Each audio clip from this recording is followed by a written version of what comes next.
Grand Rising family, how you doing? Hope you're doing good. Let's talk. Let's gist.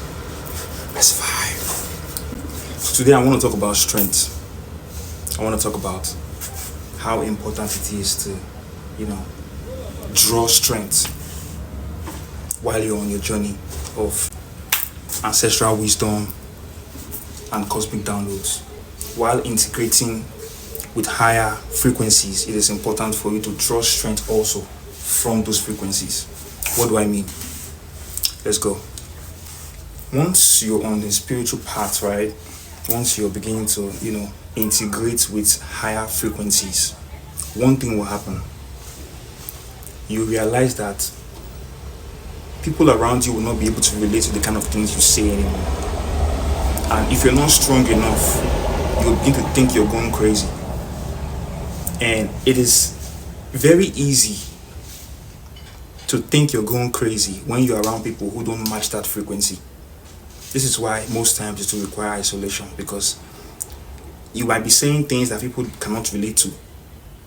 So it will make you feel like, let me just shut up my mouth. Let me just keep quiet, because there's no point.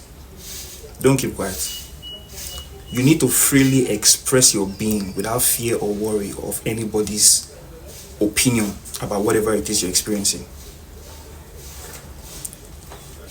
Integration leads to elevation, and that elevation, it will increase your responsibility. What kind of responsibility am I talking about? You will now have to be responsible for this new wisdom that you are acquiring. It will also require you to be disciplined, in the sense that you now have to live by a different set of rules. You no longer abide by the same rules that you were living by before, because most of those rules were coined from fear and group thinking. Because what you're integrating with now is knowledge that doesn't merge with the 3D concept of what they call wisdom. What they call wisdom in the 3D is followership.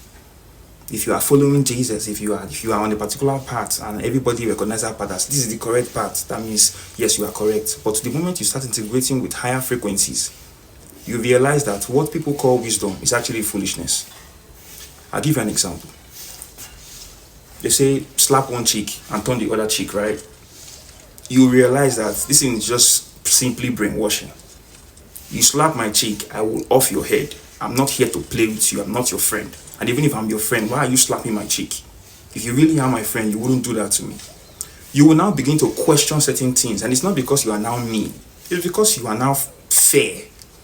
You're beginning to see beyond the group thinking, and that will require you to now have some self-discipline.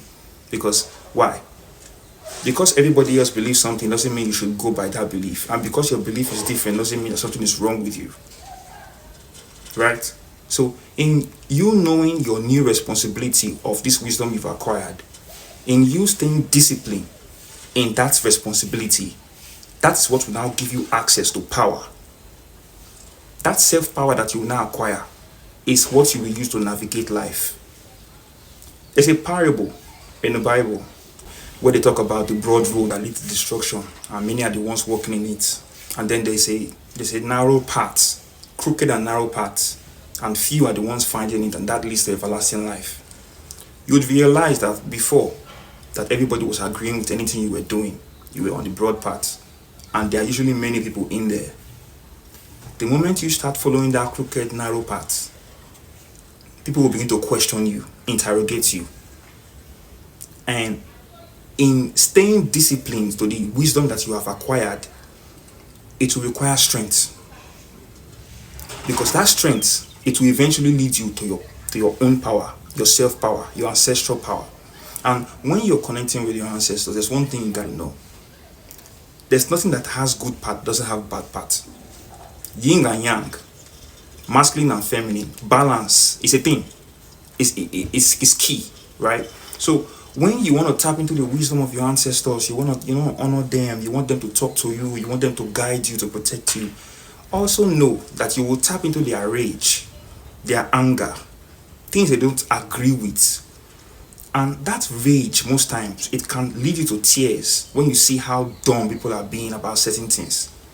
So when these emotions become overwhelming for you, because that's what you're doing, you're awakening part of your gene that is ancient. When you're doing this, you would need strength to continue. This is the reason why some people, when they're on the spiritual path, they tend to give up and go back to religion. They'll be like, I don't know what they're doing in this spirituality thing, but it's not for me. It's because they couldn't cope. Because here, you cannot run to any man of God to save you. You literally have to save yourself. If something is wrong with you, you have to sit with yourself, interrogate yourself. That's what they call shadow work.